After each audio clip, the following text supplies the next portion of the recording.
가평군은 수도권과 맞닿아 있지만 오랫동안 특정 종교단체의 영향력이 깊게 뿌리내린 지역으로 알려져 있습니다. 2022년 지방선거를 앞두고 이 조용한 군이 전국적 주목을 받게 된 이유는 다름 아닌 면접 때문이었습니다. 그것도 유권자나 정당이 아닌 종교단체가 지방자치단체장 후보를 상대로 진행한 면접이었습니다. 논란의 중심에는 세계평화통일가정연합, 이른바 통일교가 있었습니다. 사건은 한 언론 보도에서 시작됐습니다. 2022년 지방선거를 앞두고 가평군수 후보로 거론되던 인사들이 통일교 측 인사들과 개별 또는 집단 면담을 가졌다는 정황이 드러난 것입니다. 보도에 따르면 이 면담은 단순한 인사 차원이 아니라 정책 방향, 종교시설 관련 행정협조, 지역개발 사업에 대한 입장 등을 묻는 사전 검증 성격을 띠고 있었습니다. 일부 후보는 이 자리에서 종교단체가 지역사회에 기여한 부분을 높이 평가한다, 행정적으로 협조할 수 있는 부분을 검토하겠다는 취지의 발언을 했다는 증언도 함께 전해졌습니다. 이 소식이 알려지자 지역사회는 물론 정치권에서도 즉각 반발이 나왔습니다. 가평은 통일교와 때려야 뗄 수 없는 지역이다. 통일교는 수십 년 전부터 가평 일대에 대규모 토지를 소유하고 있으며 종교시설뿐 아니라 교육, 관광, 체육시설, 각종 재단과 계열 법인까지 운영해왔습니다. 이 과정에서 지역 일자리 창출과 관광 수요 확대라는 긍정적 평가도 있었지만 반대로 지방행정이 특정 종교단체의 이해관계에 과도하게 얽혀있다는 비판도 끊이지 않았습니다. 특히 군수와 군의회, 공무원 인사와 관련해 보이지 않는 영향력이 존재한다는 의혹은 선거철마다 반복적으로 제기됐습니다. 논란이 커지자 일부 후보자들은 면담 사실 자체를 부인하지 않았습니다. 다만 이들은 종교단체 관계자들과의 통상적인 정책 간담회였다, 특별한 요구나 조건은 없었다, 모든 후보에게 열린 자리였다고 해명했습니다. 하지만 문제는 형식과 맥락이었다.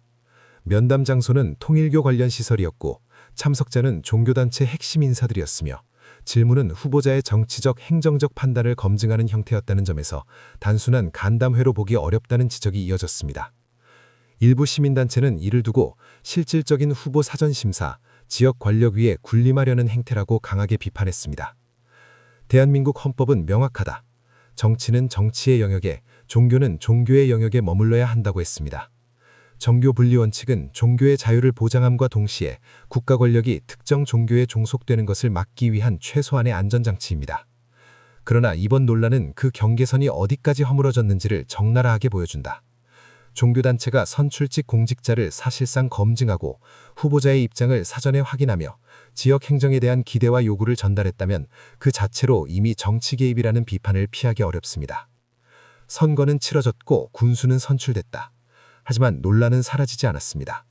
선거 이후에도 통일교 관련 개발 사업, 행사 지원, 행정협조 문제를 둘러싸고 선거 전 약속이 이행되는 것 아니냐는 의혹이 지역사회에서 계속 제기됐습니다. 이에 대해 군수 측은 법과 원칙에 따라 행정을 집행할 뿐 특정 종교단체에 특혜를 준 사실은 없다고 선을 그었습니다. 그러나 투명하게 공개되지 않은 면담 내용과 공식 기록으로 남지 않은 비공식 접촉은 의혹을 더욱 증폭시키는 요인이 됐습니다. 가평 주민들이 묻고 있는 질문은 단순합니다. 군수를 뽑은 것은 주민인가, 종교단체인가? 행정의 우선순위는 주민의 삶인가, 특정 세력의 이해관계인가? 앞으로도 이런 면접은 반복될 것인가?